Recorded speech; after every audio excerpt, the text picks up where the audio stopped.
What happened when someone you trusted framed you completely? I never thought my life would unravel because of someone I trusted completely. It started like so many betrayals do quietly, invisibly in the shadows of ordinary days.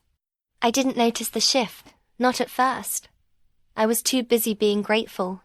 Grateful for having someone in my corner. Someone who made me believe I wasn't alone in the chaos of life. Her name was Lena. My best friend since we were kids. We grew up 2 houses apart, surviving broken families and small-town gossip by leaning on each other. She was my secret keeper, my partner in rebellion, my safe place when everything else felt hostile. If you had asked me 6 months ago who I trusted most in this world, I wouldn't have hesitated. I would have said her. That's what makes everything so much worse. I remember the night it began to crack.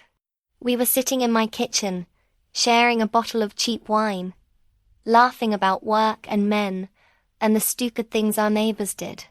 She had this laugh that filled the room, the kind that made you believe nothing could be wrong in the world. But then she leaned across the table, her voice dropping low. You know your boss? He's not really who you think he is. The words hung between us like smoke. I frowned, confused. My boss, Mr. Fletcher, had always been decent. Strict but fair. He gave me extra shifts when I needed money, even loaned me cash once when my car broke down. What do you mean? I asked. Lena swirled her glass, eyes avoiding mine. Just, people talk. Be careful who you trust. I laughed it off at the time, not realizing she was planting a seed that would grow into something poisonous. The unraveling came fast after that. Rumors at work, whispers behind my back, files missing from my desk. A mistake in the monthly accounts that I swore I hadn't made. Mr. Fletcher's face when he called me into his office, it was disappointment. Not anger, that cut deepest. Numbers don't lie, he said, sliding the papers toward me. But people do. I stared at the altered spreadsheets, my handwriting scrawled in the margins. Only it wasn't mine. The loops, the slants, they were close, but wrong. Someone's framing me, I whispered. He sighed, rubbing his temples. I don't want to believe that. That these documents came from your computer. That night, I called Lena, shaking, desperate for comfort. She came over immediately, hugging me so tight, I thought my ribs might crack. You'll be okay, she said softly. We'll figure this out. I'll stand by you. And I believed her. God, I believed every word. But things got worse. A client accused me of mishandling funds. HR launched an investigation. My co-workers, people I'd eaten lunch with for years, stopped making eye contact. Every day felt like walking into a courtroom where the verdict had already been decided. Then the police showed up. I'll never forget the knock at my door. Loud, final, like a hammer. 2 officers on my porch, asking if I was me. Handcuffs cold around my wrists. Neighbors staring from behind curtains. The charge? Embezzlement. $25,000 siphoned out of the company's accounts over 3 months. All linked to my login, my signature, my approval. I couldn't breathe. I tried to explain, tried to protest, but the words tasted like ash in my mouth. And Lena, she was there. She came running out of her house as they led me to the car. Her eyes wide, tears brimming. This has to be a mistake, she cried. She would never do this. The perfect performance. Only later would I understand why her voice cracked at all the right places. Why she was the first one to comfort me. Why she kept reminding me that we'd get through this together. Because she was the one who set me up. The investigation pulled me apart piece by piece. Every login tracked, every receipt scrutinized. And still, the evidence stacked higher against me. I tried telling my lawyer someone must have cloned my access, forged my handwriting, maybe even hacked my computer. But who would believe me over cold, hard numbers? Late one night, sitting on my kitchen floor with my life scattered in papers around me, I found it. The first real crack of truth. An email printed out and shoved between reports. My name at the bottom of it. My signature. But the phrasing was hers. Lena had this way of overusing ellipses, of making even simple sentences trail off like unfinished thoughts. She always signed emails with a lowercase l instead of her full name. And there it was. My supposed email to accounting, ending with a lowercase l. My hands shook so violently the page crumpled. It couldn't be, but it was. The realization hit me like a blow. My best friend, my sister in everything but blood, had been weaving this web for months. And the worst part, I had no idea why. I thought of every secret she knew, every confession I'd made after too many drinks, every weakness I'd ever shown her, all the ammunition she could use now that I was trapped. That night, I didn't sleep. I just sat in the dark, staring at the walls, wondering how long she'd been planning it, wondering what she wanted from destroying me. And then, just as the first light crept through the blinds, my phone buzzed. A message from Lena. We need to talk. Alone. Don't tell anyone. My stomach dropped, because in that moment, I realized she knew I knew, and she wasn't going to let me walk away so easily. I met her at the park, under the old elm tree where we used to sneak cigarettes when we were 16. It felt almost cruel choosing that place to confront me. A place built on trust and teenage secrets. She was already there when I arrived. Hood up, hands shoved deep in her pockets, rocking slightly on her heels like she had ants under her skin. When she looked up, her eyes locked on mine, and for the first time in years, I didn't see my best friend. I saw a stranger wearing her face. You figured it out, haven't you? She said. No greeting. No warmth. I swallowed hard. Why, Lena? Why would you do this to me? Her mouth twisted into something between a smirk and a grimace. Because you were always supposed to lose. And I was always supposed to win. The words knocked the air out of me. I stared at her, my chest tightening. What the hell are you talking about? We've been friends our whole lives. Exactly. She cut me off sharply. Do you know what it's like to stand next to you? Always second best. Teachers adored you. Boys fell at your feet. Even your screw-ups turned into heroic little redemption arcs. And me? She laughed bitterly. I was just Lena, the sidekick, the messy one, the friend who tagged along. Her words sliced deeper than I wanted to admit, because somewhere inside me, I knew there had been moments where I shone brighter, where I'd taken for granted that she would always be there in my shadow. But this wasn't jealousy. This was annihilation. You framed me for embezzlement, I whispered, my voice trembling. You're destroying my life. Her eyes flickered, just for a second, and I thought I saw guilt. But then it hardened into something else. Defiance. You'll survive, she said flatly. You always do. People like you, they land on their feet. People like me, we get trampled. I wanted to scream, to shake her, to ask how she could possibly justify this. But the words tangled in my throat. Instead, I asked the only thing that mattered. Did you take the money? She didn't answer right away. She just looked past me, at the kids playing on the swings, the mothers gossiping on benches. Then she leaned in close, her breath hot against my ear. Walk away. Don't try to prove anything. Because if you do, her whisper grew sharper.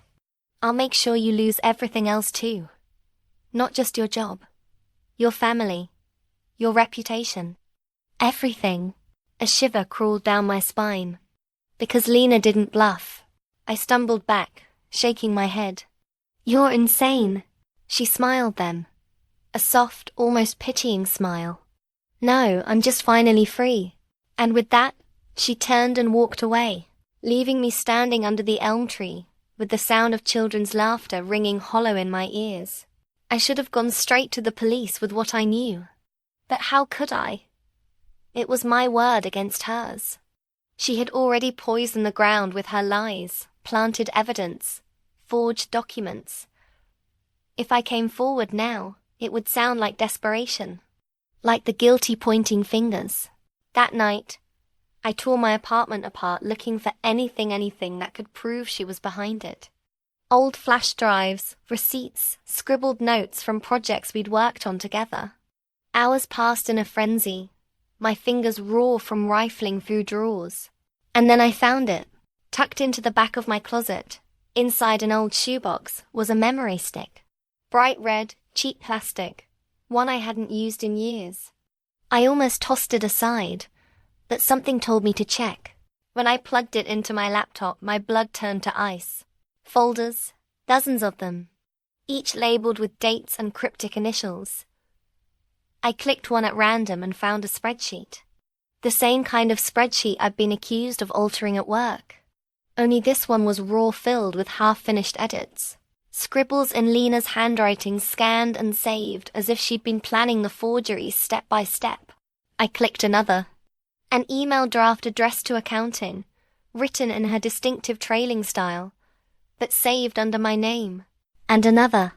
Screenshots of my login screen, as if she'd been watching, documenting, preparing. It was all here.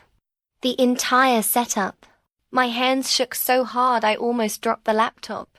Relief and terror tangled inside me. Relief because I had proof.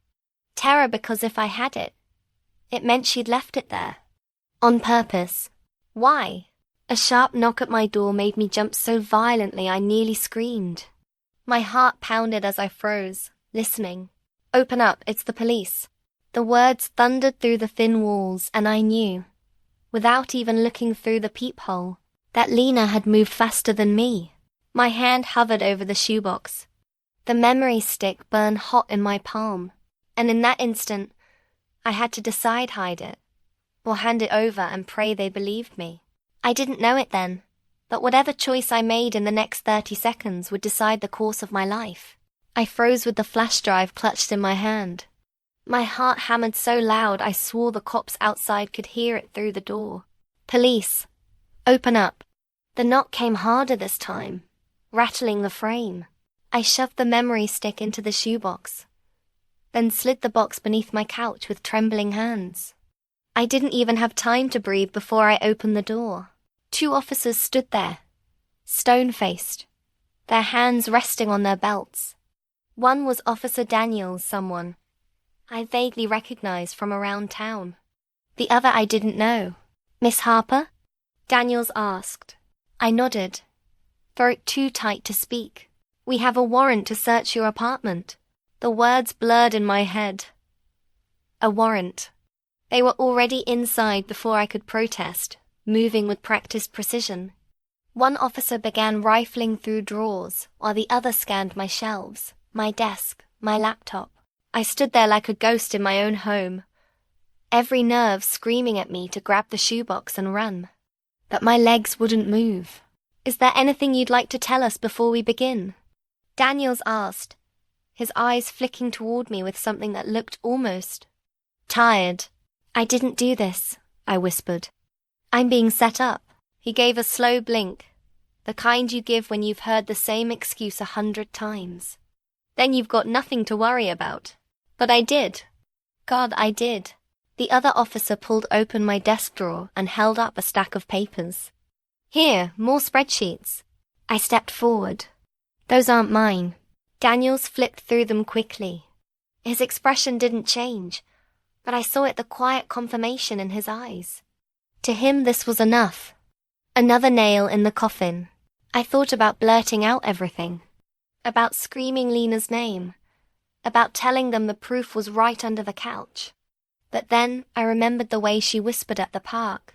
If you try to prove anything, I'll make sure you lose everything else too. My hands shook violently. What if she already told them? What if she'd gotten ahead of me and spun a new story, painting me as paranoid, unstable, maybe even dangerous? Daniels lowered the papers and sighed. We'll be taking your laptop in for further examination. You'll need to come down to the station for questioning tomorrow. The words sank like stones in my stomach. Questioning. Station. Tomorrow. As they finished their sweep, my eyes flickered toward the couch. The shoebox remained untouched, hidden in plain sight. Relief washed through me, but it was fragile. Temporary. When they finally left, I collapsed to the floor, sobbing into my hands. The apartment smelled faintly of their cologne and the metallic tang of panic. I pulled out the shoebox and clutched the memory stick like it was oxygen. Proof. Finally, proof. But then reality struck. What good was proof if no one believed me? If Lena was already 2 steps ahead, feeding them lies? I needed a plan. The first person I thought of was Marcus, an old co-worker who'd left the company last year after a falling out with Fletcher. He'd always been suspicious of office politics, always warned me to keep backups of everything. I dialed his number with trembling fingers. Hello? His voice was groggy, like I'd woken him. It's me, I whispered. Marcus, I need your help. There was a pause. Harper, what's going on? I can't explain everything over the phone, I said quickly. But I've got something. Evidence. I need you to see it. Another long silence. Then, softly. Okay, my place. Midnight. Don't tell anyone you're coming. I shoved the memory stick deep into my pocket, grabbed my coat, and left before I could lose my nerve. The streets felt different that night. Every passing car made me flinch. Every shadow felt like eyes. By the time I reached Marcus's apartment, my hands were numb from clenching fists. He let me in without a word. His place smelled like stale coffee and cigarette smoke. We sat at his kitchen table, the same table where we'd once complained about overtime and bad cafeteria food. Only this time, the stakes were my life. I slid the flash drive across the table. Everything's on here. Proof that I was framed. Marcus plugged it into his laptop, his brow furrowing as file after file filled the screen. Spreadsheets, drafts, screenshots. His eyes darted over the details, his jaw tightening. This is... He trailed off, leaning back in his chair. This is damning. Against you if anyone else sees it. But if I can cross-reference these edits with the server logs... He shook his head. It'll take time. I don't have time. I snapped, panic rising again. They're already building a case against me. I'm supposed to be questioned tomorrow. If I walk in there without something concrete, Lena wins. Marcus studied me for a long moment. You're sure it's her? Yes, I whispered. My chest ached with the weight of it.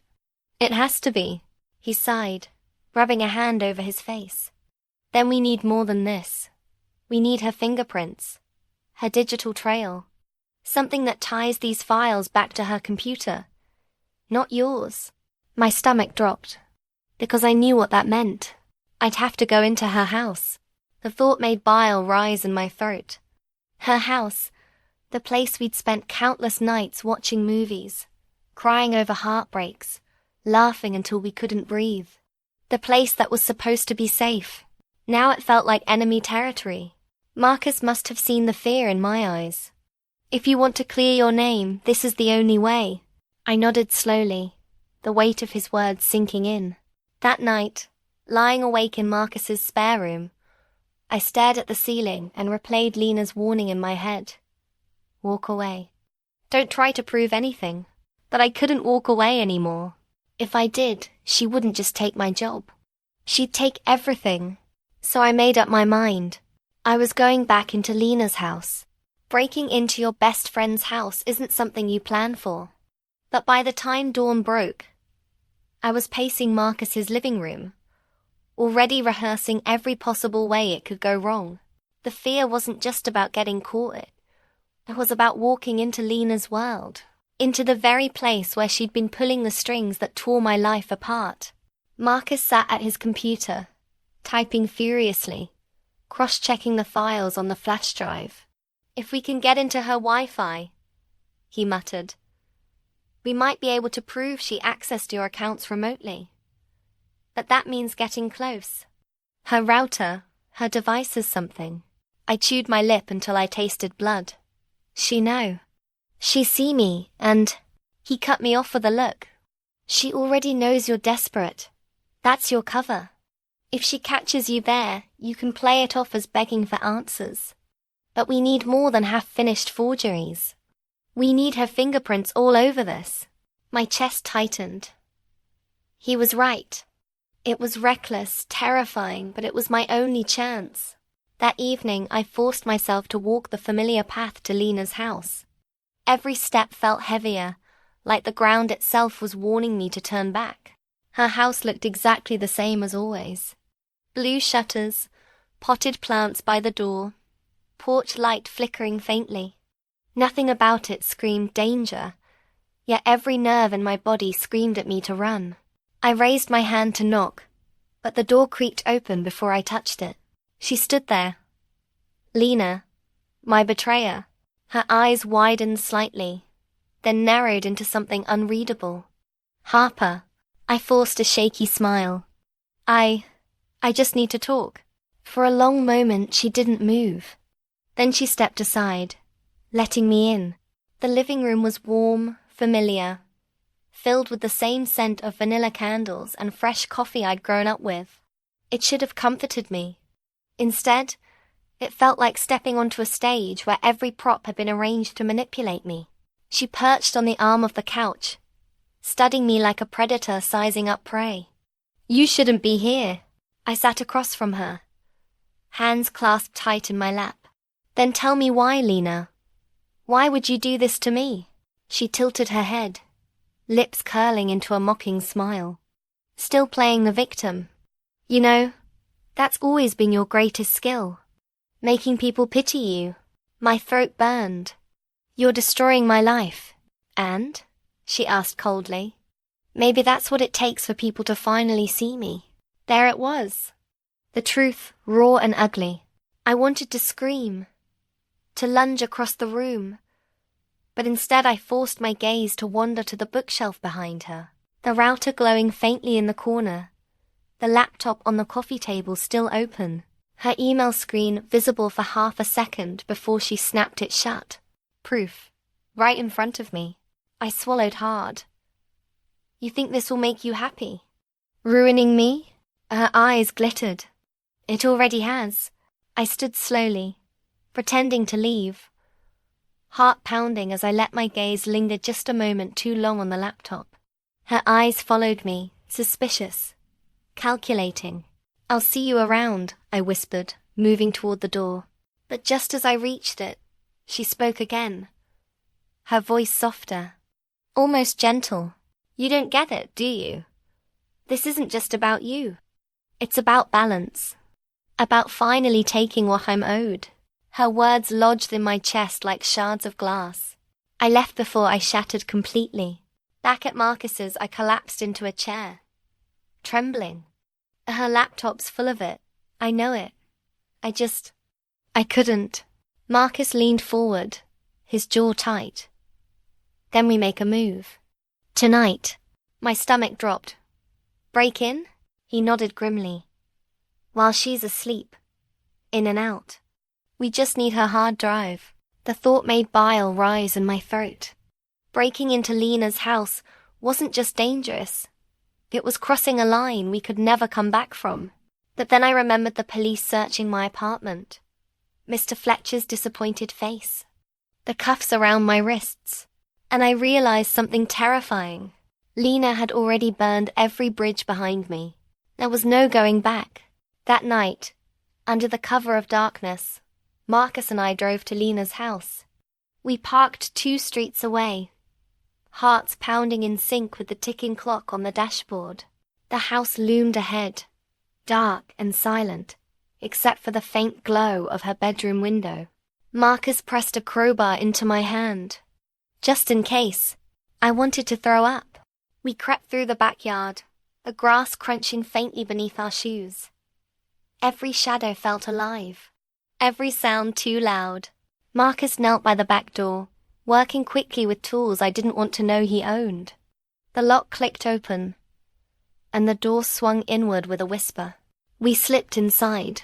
The living room was darker now, stripped of its cozy warmth. The silence was suffocating. My eyes darted immediately to the coffee table. The laptop was still there, close now, but waiting. I reached for it with shaking hands, every nerve screaming at me to stop. And then, from upstairs, came the unmistakable creak of footsteps. Marcus froze, his eyes snapping to mine. Someone was awake. The sound of footsteps above us froze me in place. Every muscle in my body locked tight, the laptop halfway lifted from the coffee table. Marcus's hand shot out, signaling me to stay still. Another creak, then silence. I held my breath so long my lungs burned. My ears strained for the next sound, but the house went eerily quiet. Marcus leaned in close, whispering so softly I barely heard it. She's awake. We need to move. Now. But I couldn't leave. Not without the laptop. It was right there, everything I needed to clear my name. I shook my head violently. We can't go back empty-handed. His jaw tightened, but he didn't argue. He crouched by the coffee table, sliding the laptop carefully into his backpack. The zipper sounded like a gunshot in the silence. And then, from upstairs, Lena's voice. "Who's down there?" My blood turned to ice. The footsteps came again, faster this time, moving toward the stairs. Panic surged through me. I grabbed Marcus's arm, yanking him toward the back door. We stumbled into the night, hearts slamming against our ribs. Behind us, a light flicked on in the hallway.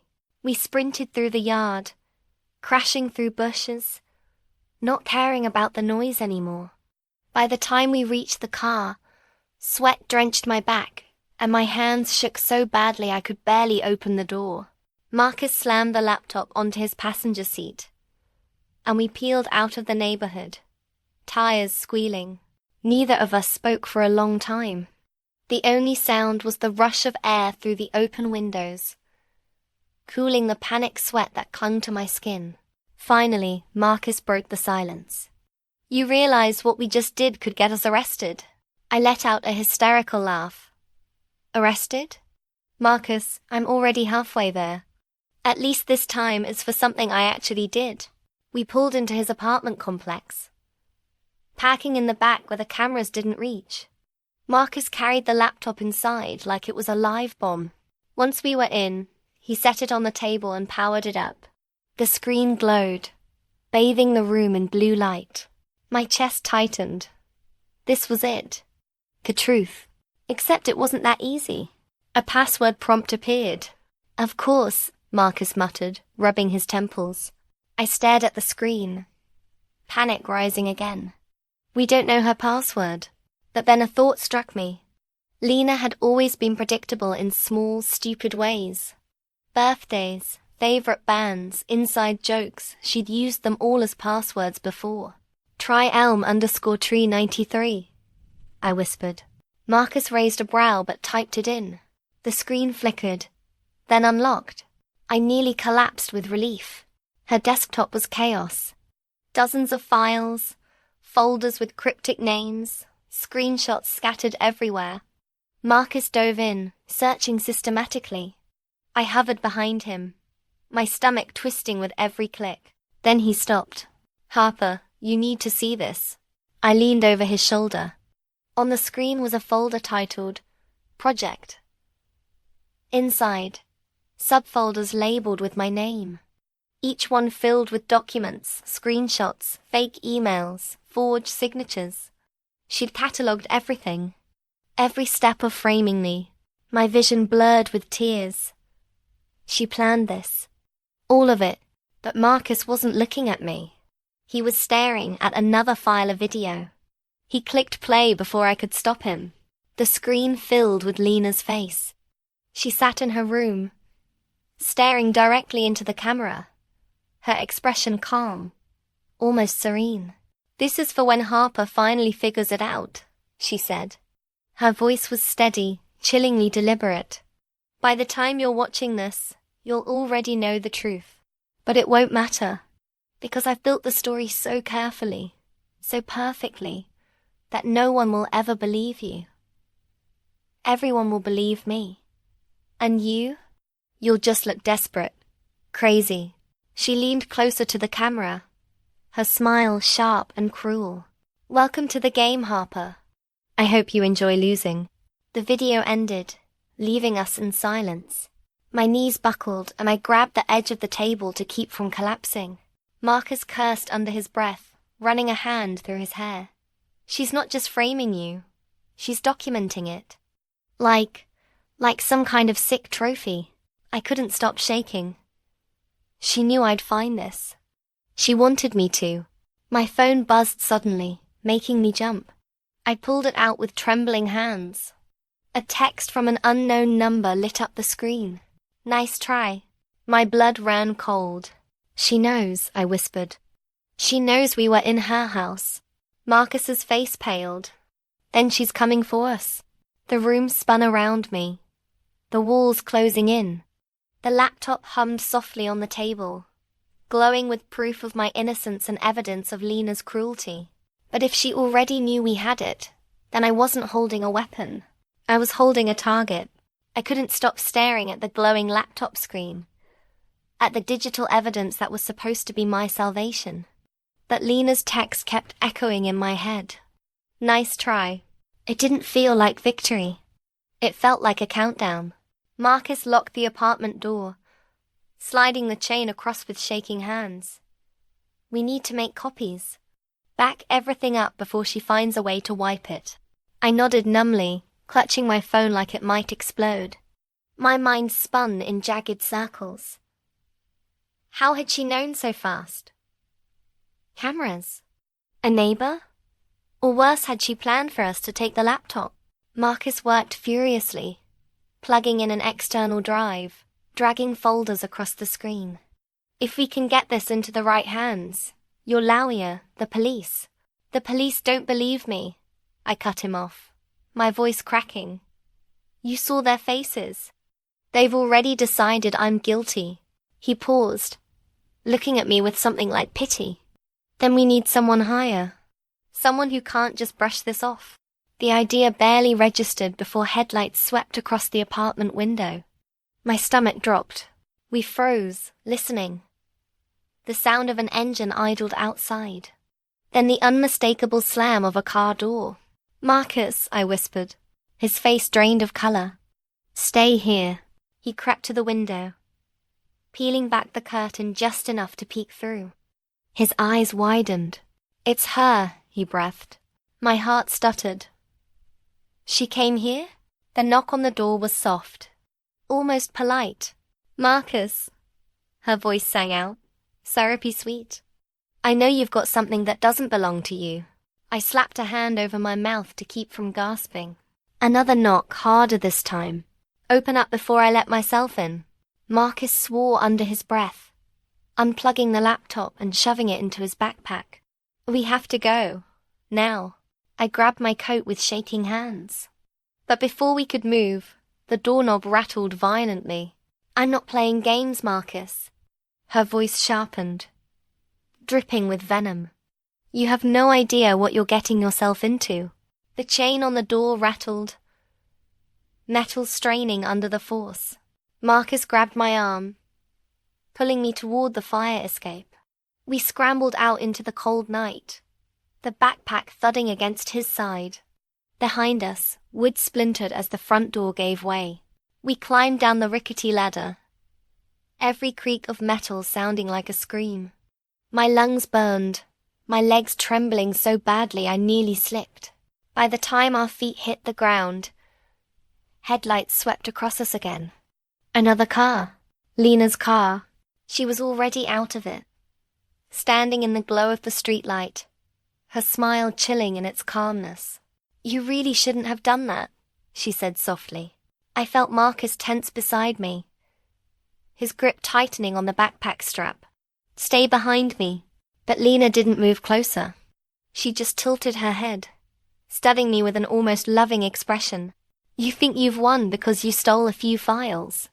You think people will suddenly believe you. She laughed, low and cold. Don't you get it, Harper? I've already told them who you are. By the time you show them anything, they'll just say you fabricated it. And they'll believe me.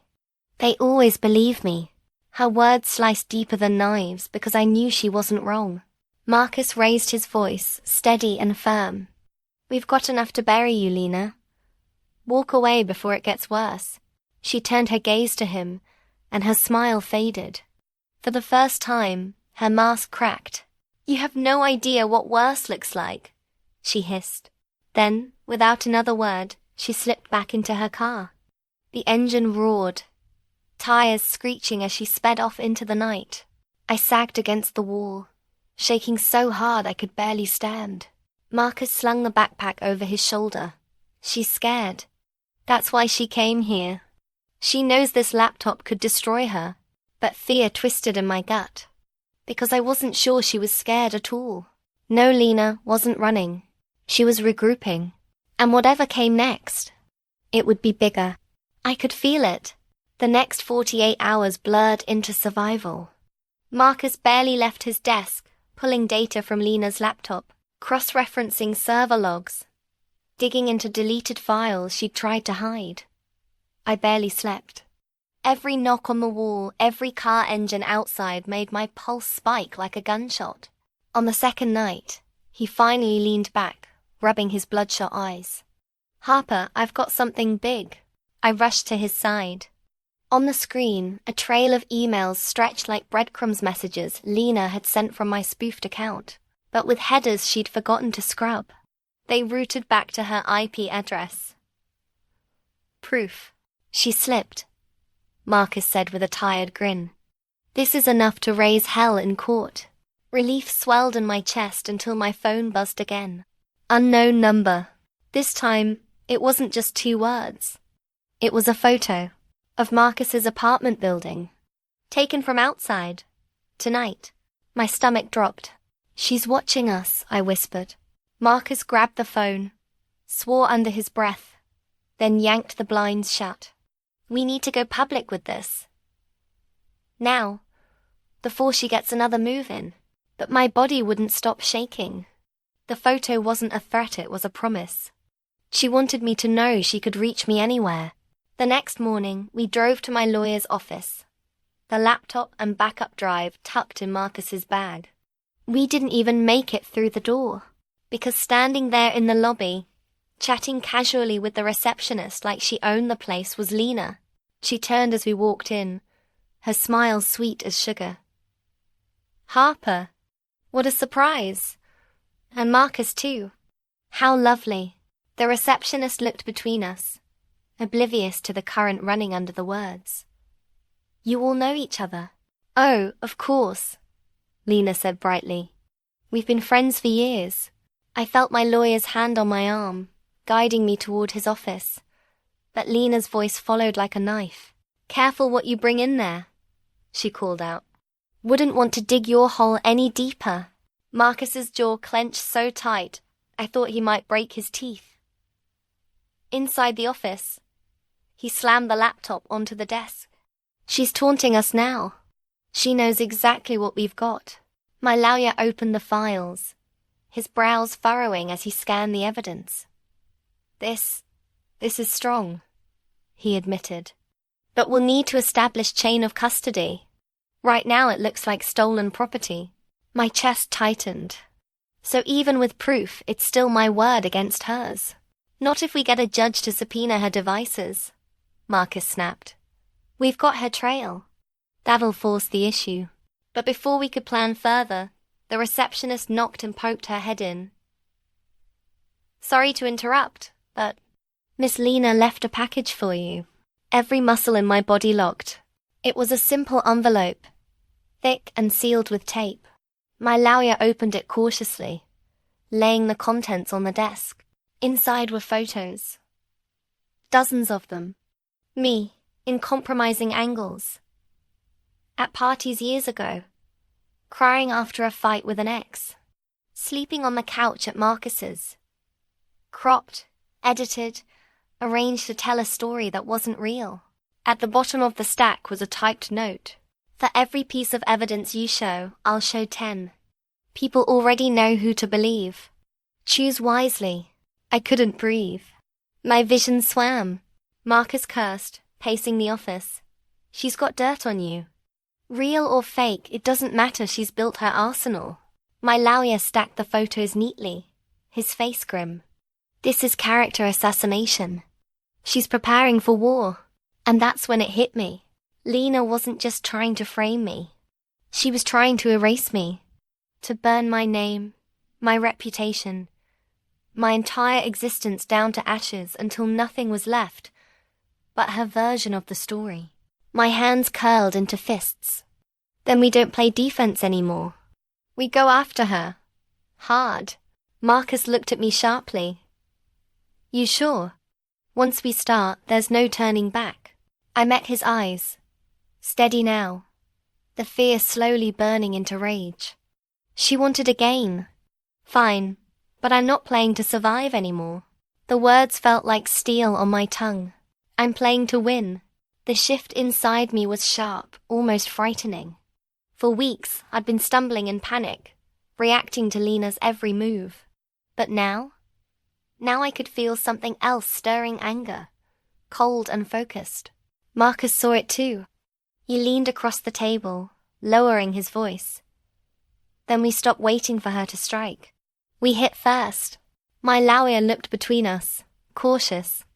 If you're suggesting anything outside legal channels, I can't be part of that conversation. Don't worry, Marcus muttered. We'll get what we need. That night, we set up in Marcus's apartment like it was a war room. Screens lit the walls, folders spread across the table. I scrolled through Lena's laptop again, hunting for cracks in her perfection. She had been meticulous, archiving every fake, every forged trail, like a twisted scrapbook of my downfall. And then, buried deep in a folder mislabeled taxes, we found it. Videos, not of me, of her. Recordings she'd made while staging the evidence. Sitting at her desk forging my signature. Logging into fake accounts. Even rehearsing what she would say if confronted. It was all there. Time-stamped, undeniable. Marcus whistled low. She kept trophies. Jesus. This is enough to bury her twice over. My stomach churned. So why keep them? Why not destroy them? He glanced at me, grim. Because part of her wanted you to find it. She wanted to rub it in your face, how clever she is. How untouchable. I stared at the paused video on the screen. Lena's face, smirking at the camera, eyes alight with manic triumph. My best friend. The girl I'd trusted more than anyone. Now my executioner. My phone buzzed again. Another unknown number. This time, a single sentence. Don't forget who taught you how to hide secrets. I dropped the phone like it burned me. Because she was right. She'd been there through everything. Every heartbreak. Every family fight. Every mistake I'd ever buried. She knew it all. And if she wanted, she could twist each one into a noose. Marcus slammed his hand on the table. We go to the press. Screw waiting for court. If we leak these videos, she's done. The thought electrified me. The public loved villains exposed. Seeing Lena's mask ripped off would end her carefully curated reputation in seconds. But fear gnawed at the edges of my resolve. What if she has more? What if she spins it first? Makes it look like I fabricated these. Marcus leaned in, his eyes blazing. Then we make sure she doesn't get the chance. The plan was reckless, borderline insane. We wouldn't just leak the videos, we'd bait her. Force her into a mistake she couldn't explain away. 2 nights later, I found myself standing in the very park where Lena and I had last spoken. Under the same elm tree, only this time, I wasn't there to beg. I was there to set a trap. Marcus hid nearby with a camera, recording everything. The plan was simple. Confront her with just enough to rattle her. Get her to admit, even partially, what she'd done. Capture it all on tape. But nothing about Lena was simple. She arrived right on time, as if she'd been expecting me. Her smile was soft, almost tender. Back here again. Like old times. I kept my voice steady. It's over, Lena. I have everything. The videos, the emails. Proof you framed me. For the first time, her smile faltered. Only for a second, but I saw it. Then she laughed. Oh, Harper, you still don't get it. Evidence means nothing when everyone already believes the story I've told. You could drag me to court tomorrow, and they'd still see you as the desperate liar. My heart hammered. I forced the next words out. So you admit it. Her eyes narrowed, catching the shift in my tone, the way I angled my body slightly toward where Marcus was hiding. She froze. Then her laugh changed low. Bitter, dangerous. You think you're clever. Before I could react, she stepped forward, pressing something small and cold into my hand. I licked down another flash drive. Go ahead, she whispered, her lips brushing my ear. Play it. Show the world. See what they think of you when they hear what's on this. And just like that, she walked away into the dark, leaving me shaking under the elm tree. When I looked at Marcus, his face was pale. What if she planted something on there? I whispered. He swallowed hard. Then she's either just handed us our victory, or the bullet she's going to shoot us with. I stared at the flash drive in my palm, cold as steel, heavy as fate, and I realized I had no idea which one it was.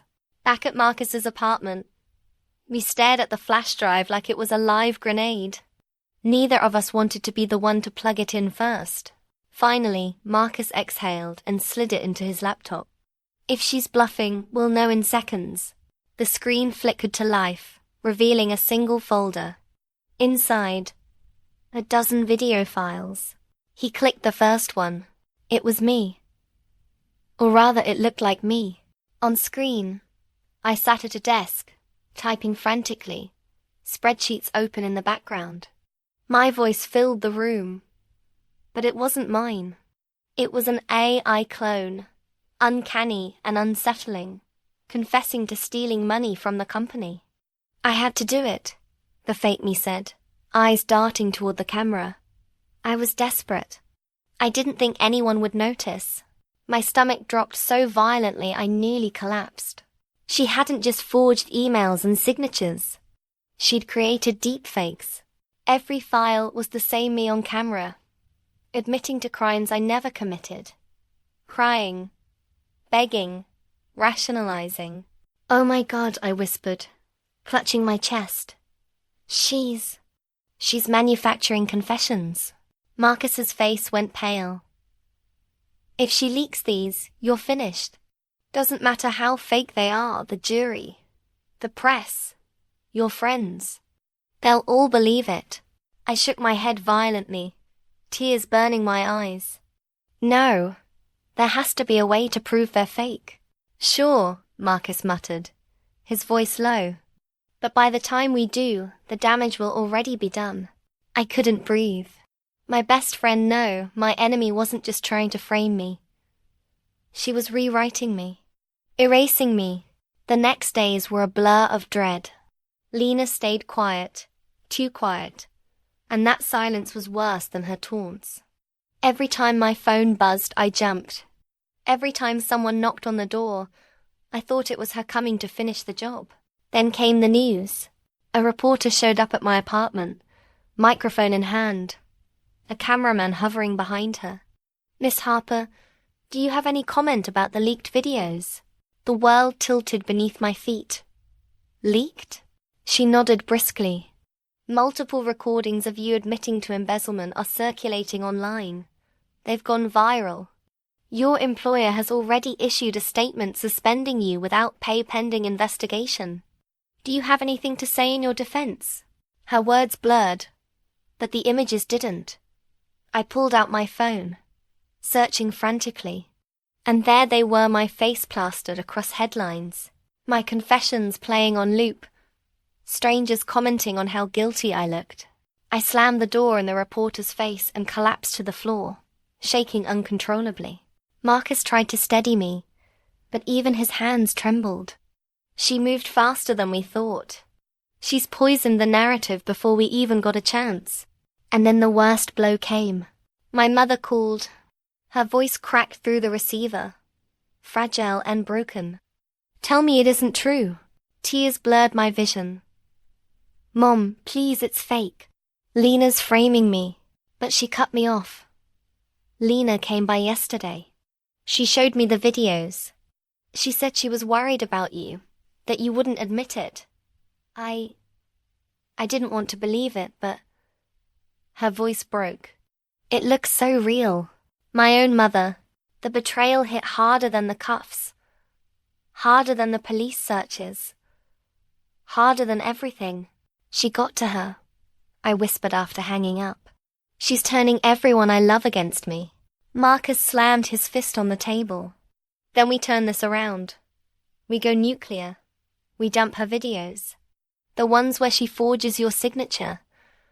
The recordings she made of herself bragging. We release it all. But what if she twists it again?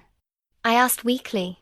Then we make damn sure she doesn't get the last word, he said, fire in his voice. We don't just expose her, we destroy her. And that's when I realized something terrifying about myself. I wanted that. Not just survival. Not just justice. I wanted to see Lena burn. The next night, we uploaded the first file. Lena forging my signature.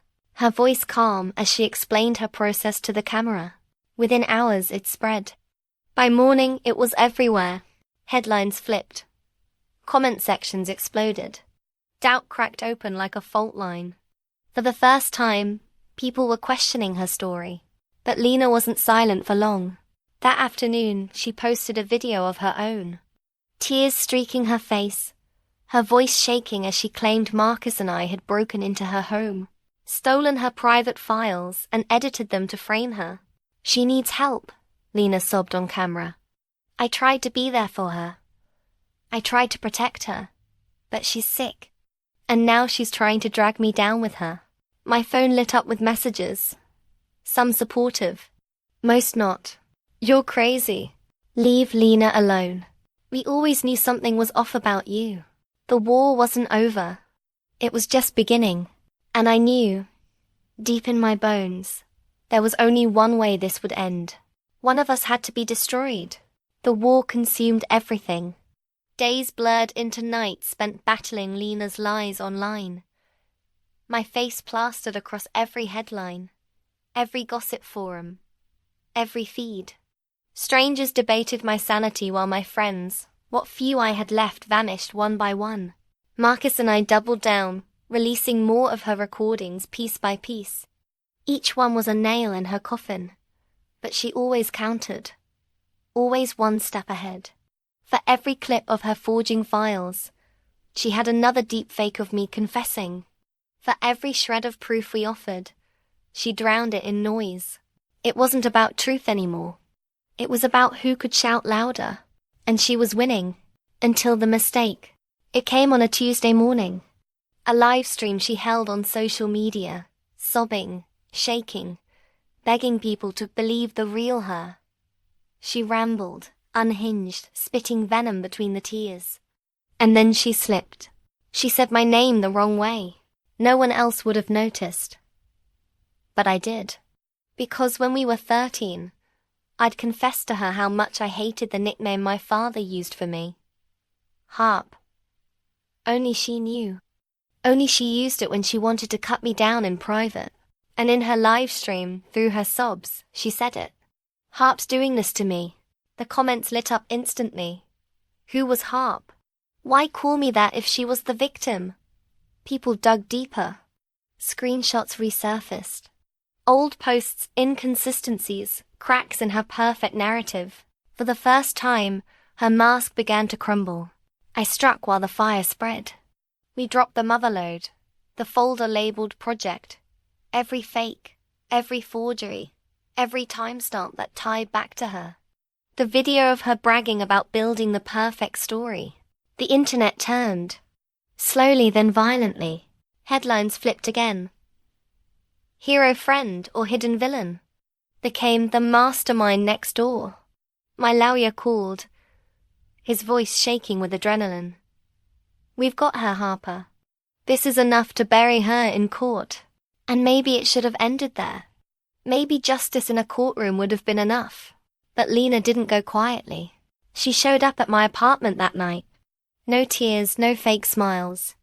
Just fury. You think this ends with files and videos? She hissed, her body trembling. You think people will ever see you as anything but broken? Her eyes were wild. Her hands clenched like claws. For a second, I thought she might attack me right there in the hallway. But instead she smiled. That same cold, sharp smile I'd seen under the elm tree. You may have won this round, she whispered. But you'll never erase me. I'll live in every shadow of your life. Every glance, every whisper. I'll always be the one who almost destroyed you. And then she was gone. The trial came months later. She folded quickly under the weight of the evidence. Her own recordings sinking her deeper than anything I could have said. Guilty on multiple counts. Fraud. Defamation. Tampering. But no verdict could give me back what she took. My job was gone. My reputation fractured. Family bonds scorched by doubt. The whispers never fully stopped. To some, I'll always be the girl who might have stolen, who might have confessed. And Lena? She got what she wanted in her own twisted way. Infamy. Her name etched into every headline, every documentary pitch, every cautionary tale. Sometimes, late at night, I still hear her laugh.